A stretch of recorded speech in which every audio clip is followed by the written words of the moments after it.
This is the Orioles POSTCAST, your instant game reaction for the Baltimore Orioles. Part of the Locked On Podcast Network, your team every day.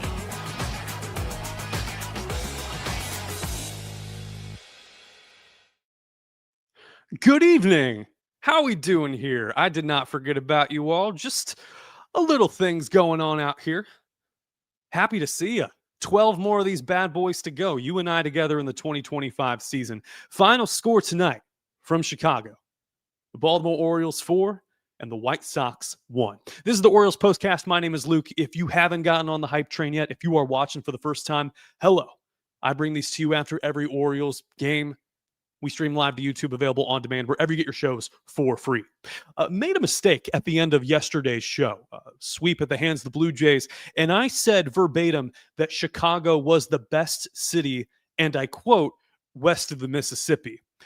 Now, my dumbass, I grew up in St. Louis, which is on the Mississippi, and the Mississippi divides the state lines of Illinois and Missouri.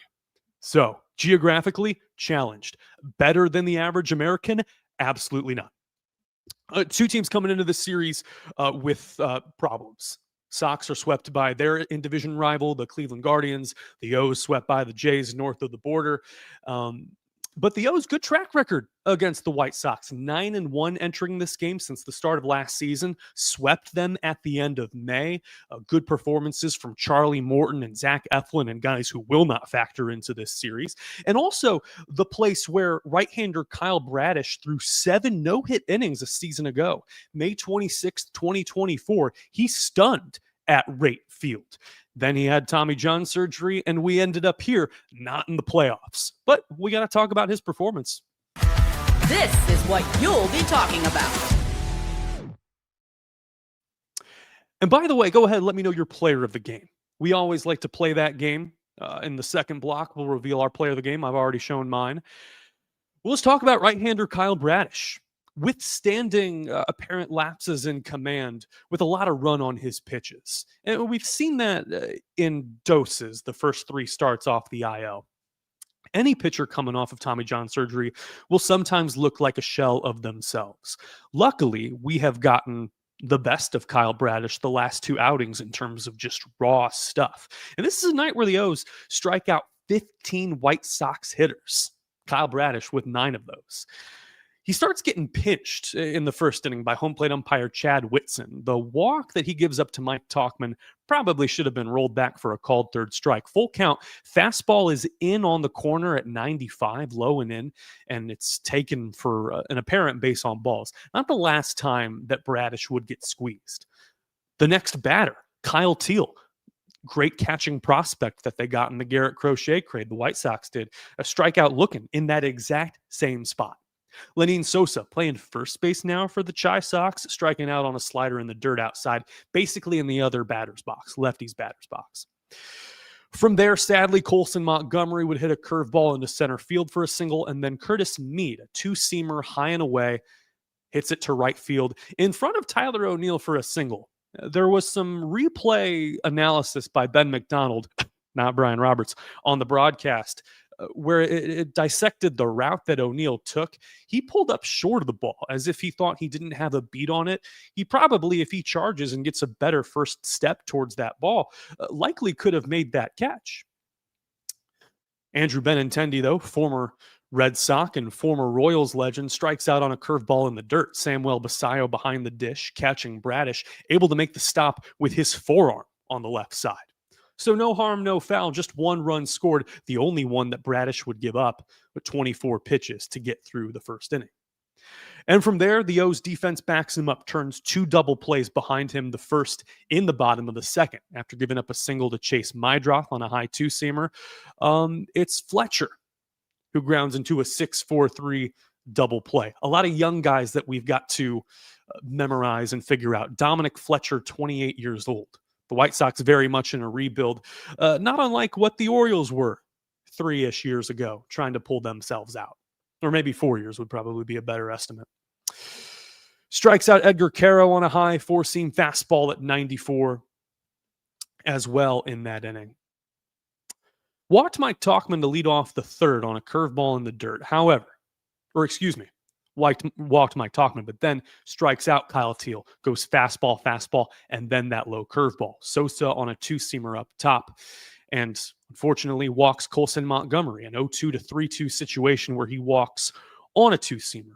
Whitson is squeezing him high and in 2 pitches prior on what probably could have been a put-away pitch, but he gets out of the inning unscathed. Gets another double play after a walk to Benintendi in the bottom of the 4th, and in the 5th, gives up a double to Fletcher, a low curveball hit to right center field, strikes out Talkman on 3 pitches, the two-seamer outside doing him in, and then Sosa with a two-seamer high. So Kyle Bradish gets out of it relatively unscathed. He has a good performance in his 4th start back. Final line for him is 5 innings, 1 earned run, 4 walks to 9 strikeouts. It was very much an ace type of game, a high workload, 88 pitches and 55 of those for strikes. Probably could have gone an inning or 2 more had he not been susceptible to the free pass. We mentioned walks kill pitchers, and they certainly did for the White Sox, for the Orioles to turn this thing around. Time to reveal where the game was won or lost. It's the turning point. Turning point is the top of the 6th. 2 outs against right-hander Steven Wilson. The White Sox do what's becoming more and more conventional, the left-handed opener Tyler Gilbert, and then 4 innings from right-hander Sean Burke. I'm going to mention that a little bit in the next block. Burke had walked 4 batters of his own. Still a tie game, 1-1 in the top of the 6th. 2 outs. And it's Kobe Mayo working the patient at-bat against Wilson. He walks to get a 2-out base runner in motion there. And the command is missing with the sweeper and the 4-seam fastball from the right-hander. The White Sox and Will Venable, the manager, they make a change. They put in Tyler Alexander to face Samuel Basayo. And it seems like a good matchup, lefty on lefty. However, Basayo able to rip a single on a ground ball to right fielder Mike Talkman, 104 off the bat, to put runners at first and second with 2 outs. And enter the hero of the day, Colton Cowser. Behind in the count 1-2, started out by looking at a changeup for a strike and able to foul off a sweeper 1-2 that was running a bit outside. Alexander, lefty on lefty, goes for the 2-seamer, 93 miles an hour. Colton puts his hands back, sits on it, and rips it opposite field for his 15th home run of the season. And back-to-back days with a long ball. The Earl Weaver special makes it a 4-1 ball game. And that is how we got our final score. Coming up, I got a hot take. It involves the bullpen. I made some of you mad about a take that I made over the offseason, and I'm going to double down on it with a case of Dietrich Enns, who had his best outing as an Oriole. We love to see it. This is the Orioles Postcast.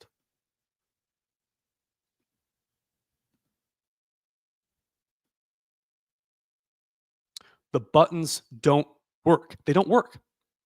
Show is brought to you by FanDuel. NFL season's here. NFL is better with FanDuel. Right now, new customers can bet just $5. And if your bet wins, you'll get $300 in bonus bets to use across the app. Makes every game more exciting, whether you're watching your team or just keeping an eye on that fantasy lineup. Quick, easy, and the best way to add a little bit more energy to your Sundays. So if you're ready to play, download the FanDuel app now by visiting FanDuel.com to get started. That's FanDuel.com to place your first $5 bet. Longtime supporters of this show in PrizePicks. It's the daily fantasy app where making the right call actually can pay off. You and I make decisions every day. Sometimes ordering DoorDash right before a show. Terrible idea. What will happen? On PrizePicks, being right means cashing in. With football back, PrizePicks is the simplest and fastest way to get in on the action. Just pick more or less on 2 to 6 player projections. You can turn your takes into real prizes, all in less than 60 seconds. It's quick, it's easy, and honestly, the best way to follow along with football on Sundays. You put that Sunday ticket on, you got 8 games going at a time. Total zen. Total zen. Download the PrizePicks app today and use the code LOCKEDONMLB to get $50 in lineups after you play your first $5 lineup. That's code LOCKEDONMLB for $50 in lineups after your first $5 play. PrizePicks, because it's good to be right. And the MVPs tonight, Nutrafol. Got to be Nutrafol. You've seen all the ads ever since you were a baby. I can't even name the competing products or else they'll kick me off the show. And none of these products work except Nutrafol. That's why you should give it a closer look. Nutrafol is the #1 dermatologist recommended hair growth supplement brand trusted by over 1.5 million people. And it ain't just the hype. It's a supplement clinically tested that targets the root causes of thinning and shedding with a proactive approach. All my YouTube viewers, look at this. Look at this. It's Nutrafol. If Nutrafol had an ad, if it had a model, it would be me.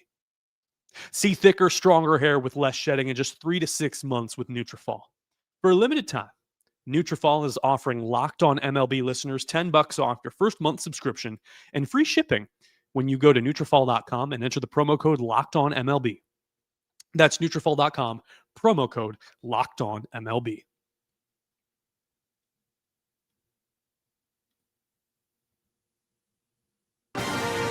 This is the Locked On Player of the Game. It's Colton Cowser, back-to-back games with a home run. Love how he's letting the ball travel. He is still figuring out the enigma that is off-speed pitches. Breaking balls have been his Achilles heel for pretty much the entire season. 15 home runs with 11 of these slogs to go.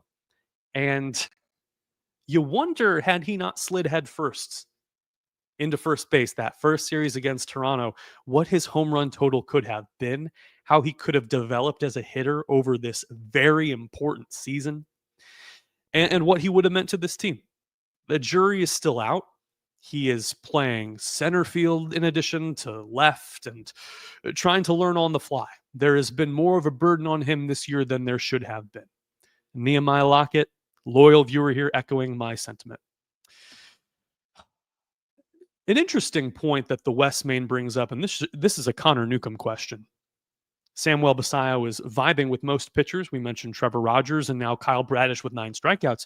Are there any that he hasn't flowed with? Had an error over the weekend. I cannot recall which game that was. The catcher's interference one. Best to forget those Blue Jays games ever happened. Best to forget they happened. We got a couple minutes left here on the show, and I want to talk about a sensitive topic, and that is the bullpen. We are dealing with the last line of defense in terms of relievers right now. Look no further than Carson Ragsdale yesterday, wearing one on the chin in a blowout loss to the Blue Jays. I believe that the game of baseball is going to change dramatically in the next 5 to 10 years. In that we're seeing some forward-looking organizations break down the game into little chunks. We saw the opener tonight, Tyler Gilbert for the White Sox, and then passing the baton to their starter, or their de facto starter, Sean Burke, the right-hander, to go 4. And from there, you have 12 outs to get. And it's up to the manager and the analytics department to mix and match and figure out who faces whom. The 3-batter minimum throws a wrench into this. You go back into the days of Tony La Russa and Joe Madden before this CBA and before COVID messed up everything in terms of how the game was played and the rules were set. Game could have looked very different. It's starting to. I believe that we will start to see the opener and the 4-inning piggyback starter become more popular. I believe we'll see an official game and a qualification for a win go down to 4 innings. I believe we will see the pinch runner, courtesy runner for the catcher become a long-standing thing, just given how MLB has tried to protect its backstops. So every time Samuel Basallo gets on, you could put Jorge Mateo in there in his place. Those are some of the things that I believe will happen within the next 5 to 10 years. And if that is the case, look no further than Dietrich Enns to be the future of this bullpen. 3 perfect innings tonight. Between Kyle Bradish throwing 5 innings of 1-run ball and 9 strikeouts, Dietrich ends with 3 shutdown innings and 4 strikeouts. All you need to get in the middle there of this little sandwich is 3 outs from Cade Stroud, and he delivered with a 1-2-3. Both Stroud, the right-hander, and Ends, the left-hander, have earned spots in the bullpen in 2026 as far as I'm concerned. Quick 1-2-3 bottom of the 7th for Ends. An efficient 10 pitches. Strikes out Michael A. Taylor, another former Royals legend and Nationals legend. And whoever else legend. Twins? High four-seam fastball. Strikes out at 94. 10 pitches to get out of the 7th. A 1-2-3 8th in which he strikes out Kyle Teal on a high four-seam fastball and Lenine Sosa on a curve at 77 miles an hour outside. Dietrich Ends also throws a perfect 1-2-3 bottom of the 9th. Strikes out Colson Montgomery there for the first out. On 3 pitches, high four-seam fastball at 95 to put him away. Dietrich Ends earns his second save, 3 innings, and a save opportunity there with 3 runs. And if we look at his splits, he has now thrown 24 2/3 innings as an Oriole. That is the most for any major league organization. Prior to that, it was the Tampa Bay Rays 4 years ago. He's had a respectable 14 outings as an O, 3.28 ERA. And when it comes to the bullpen in 2026, look for guys who can shorten the game. So you'll get 5 from a Bradish or a Wells or a Trevor Rogers. You would like Trevor Rogers to go longer. However, what if you can break it down into 6 innings from Rogers and 3 from an Ends or a Cade Povich or an Albert Suarez? Length and stuff. And have a lockdown guy in the 9th if you really want. That's my hot take. The O's carry on. Right-hander Dean Kramer's been dealing with right forearm soreness. His start was bumped back due to that. He's 9-10 with a 4.43 ERA. Right-hander Shane Smith, the All-Star, on the bump, 6-7 with a 3.78 ERA. That is on Masson 2. Looking forward to it and looking forward to talking it over with all y'all. The final score tonight, the Baltimore Orioles 4, the Chicago White Sox 1. Orioles are 70-80, 10 games under 500, with just a few more games to go. 12. Did I say 11? It's 12. Good night. Stay safe. I'll see you right back here tomorrow night.